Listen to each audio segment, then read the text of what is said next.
Holes, chapters 24 and 25. Chapter 24.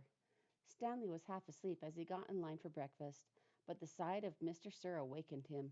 The left side of Mr. Sir's face had swollen to the size of half a cantaloupe. There were three dark purple jagged lines running down his cheek where the warden had scratched him. The other boys in Stanley's tent had obviously seen Mr. Sir as well, but they had the good sense not to say anything. Stanley put a carton of juice and plastic spoon on his tray. He kept his eyes down and hardly breathed as Mr. Sir ladled some oatmeal like stuff into his bowl. He brought his tray to the table. Behind him, a boy from one of the other tents said, "Hey, what happened to your face?"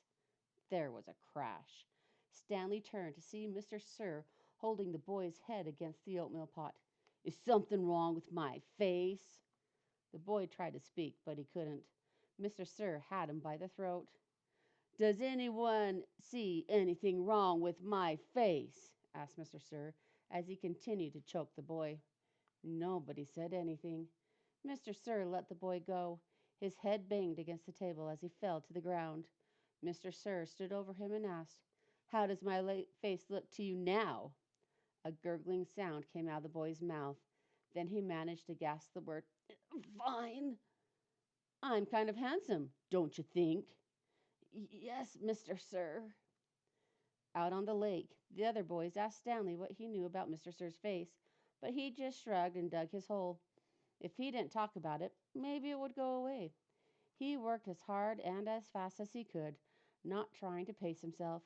He just wanted to get off the lake and away from Mr. Sir as soon as possible. Besides, he knew he'd get a break.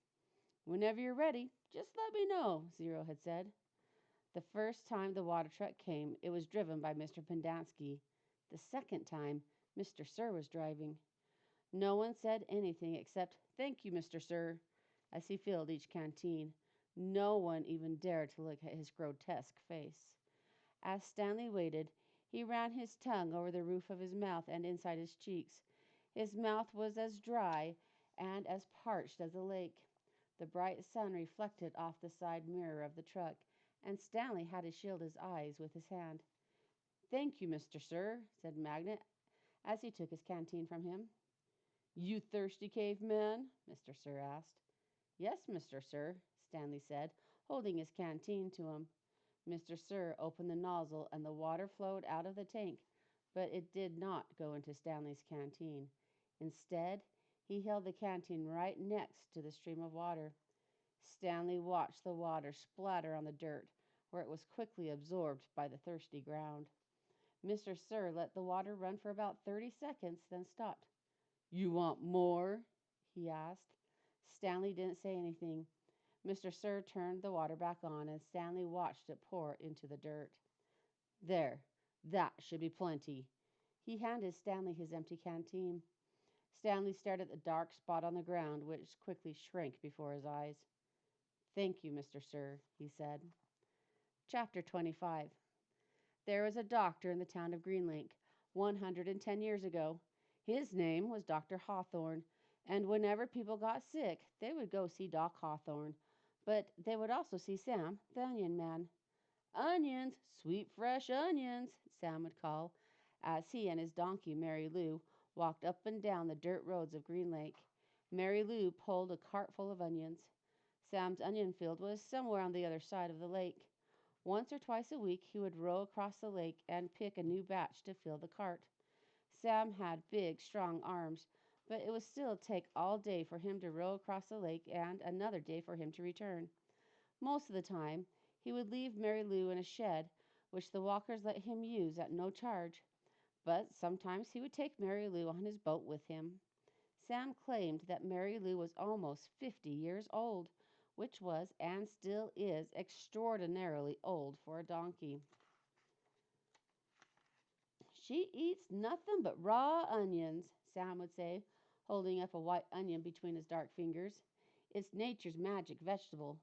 If a person ate nothing but raw onions, he could live to be 200 years old." Sam was not much older than 20, so nobody was quite sure that Mary Lou was really as old as he said she was. How would he know? Still, nobody ever argued with Sam, And whenever they were sick, they would not only go to Doc Hawthorne, but also to Sam.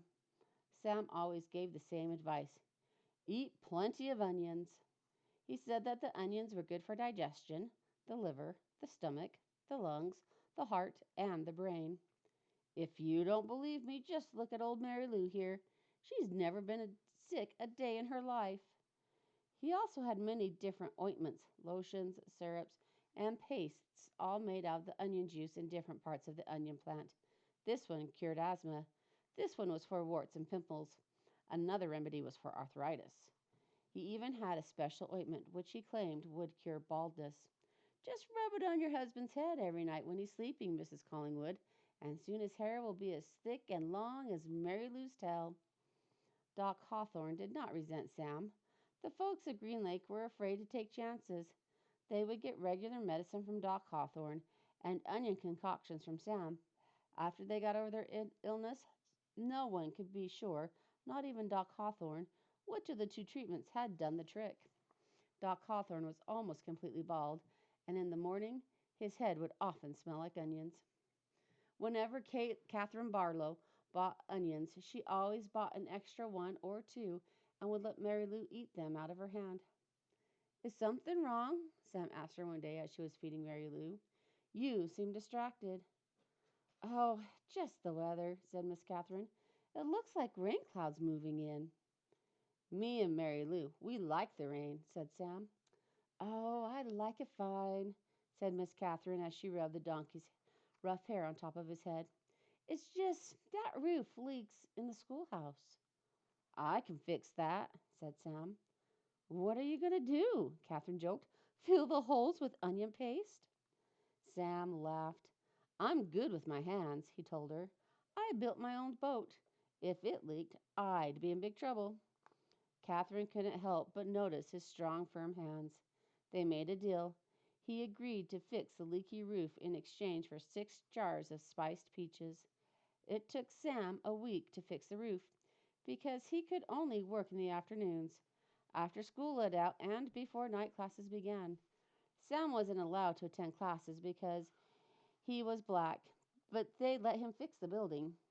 Miss Catherine usually stayed in the schoolhouse, grading papers and such, while Sam worked on the roof. She enjoyed what little conversation they were able to have, shouting up and down to each other, which was surprised by his interest in poetry. When he took a break, she would sometimes read a poem to him. On more than one occasion, she would start to read a poem by Poe or Longfellow, only to hear him finish it for her from memory. She was sad when the roof was finished. Is something wrong? He asked. No, you did a wonderful job, she said. It's just that the windows won't open. The children and I would enjoy a breeze now and then. I can fix that, said Sam. She gave him 2 more jars of peaches, and Sam fixed the windows. It was easier to talk to him when he was working on the windows. He told her about his secret onion field on the other side of the lake, where the onions grow all year round and the water runs uphill. When the windows were fixed, she complained that her desk wobbled. I can fix that, said Sam. The next time she saw him, she mentioned that the door doesn't hang straight, and she got to spend another afternoon with him while he fixed the door. By the end of the first semester, Onion Sam had turned the old run-down schoolhouse into a well-crafted, freshly painted jewel of a building that the whole town was proud of. People passing by would stop and admire it. That's our schoolhouse. It shows how much we value education here in Green Lake. The only person who wasn't happy with it was Miss Catherine. She'd run out of things that needed to be fixed. She sat at her desk one afternoon listening to the pitter-patter of the rain on the roof. No water leaked into the classroom, except for the few drops that came from her eyes. Onions! Hot, sweet onions! Sam called out on the street. She ran to him. She wanted to throw her arms around him, but couldn't bring herself to do it. Instead, she hugged Mary Lou's neck. Is something wrong? He asked her. Oh, Sam, she said, my heart is breaking. I can fix that, said Sam. She turned to him. He took a hold of both of her hands and kissed her. Because of the rain, there was nobody else out on the street. But even if there was, Catherine and Sam wouldn't have noticed. They were lost in their own world. At that moment, however, Hattie Parker stepped out of the general store. They didn't see her, but she saw them. She whispered, pointing her quivering finger in their direction, and whispered, God will punish you.